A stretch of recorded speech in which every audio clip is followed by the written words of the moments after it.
wrong by Sam Basil slash Nicola Basili. But Nicola, he told them who he was, they bought it, they went with it, and it turns out to be wrong on every count. What do you make of, in a volatile situation like that, taking the word of somebody you're just talking to over the phone who says, I raised $5 million from 100 Jewish donors.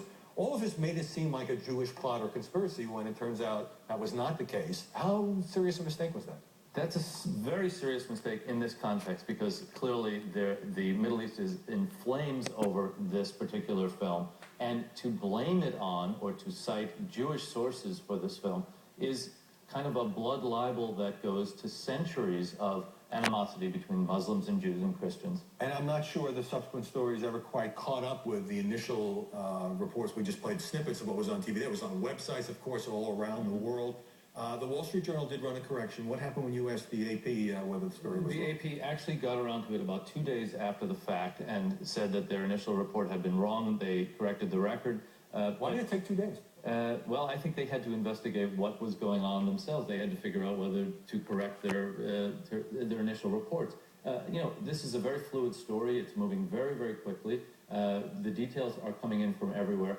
I think they wanted to be sure that they knew what they were talking about when they made the correction. As opposed to be resisting, saying we got it wrong, because there were AP stories saying, okay, Basili was a pseudonym and it's actually Nicola, but no story initially saying, and by the way, that previous report turned out to be erroneous. But in a fast-moving media world where the internet is constantly being updated, the stories are constantly flowing, updates tell you the next new bit of information, correcting implicitly the old information. Well, but implicitly should not be the standard. I think I make mistakes, you make mistakes, we all make mistakes, but we ought to stand up and say, we got it wrong, and maybe it was understandable in the incredible chaos of those opening days that you get a telephone interview guy who says, I'm the guy, I made the film.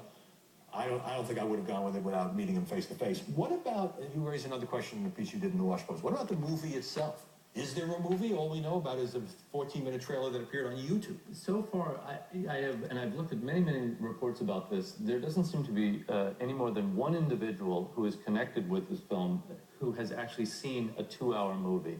There was one AP report saying that a theater employee had seen this screening of this 2-hour movie sometime in the summer of this year.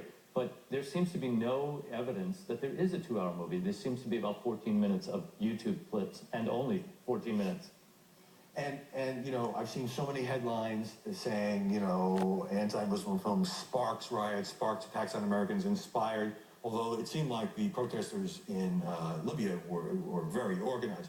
So the mere fact that the film caused these riots, is that something that the media should embrace as fact? Well, first of all, it's not clear that the film did spark these riots. Certainly the Benghazi riot or the attack on the consulate there may have been inspired by Al-Qaeda. It may have been planned. The administration believes that this was a plot that had really nothing to do with the movie. But the movie does seem to have triggered the film, the clips, whatever you want to call them, does seem to have triggered a number of reactions across the Muslim world. Right. I just think apparently or something, and maybe I've fallen into this too, it's not a fact that the movie's behind this. As Jeffrey Goldberg of The Atlantic put it to me, movies don't kill people, people kill people, in this case, tragically so. Paul Fari of The Washington Post, thanks very much for stopping by. Up next, author Michael Lewis gets to hang out with President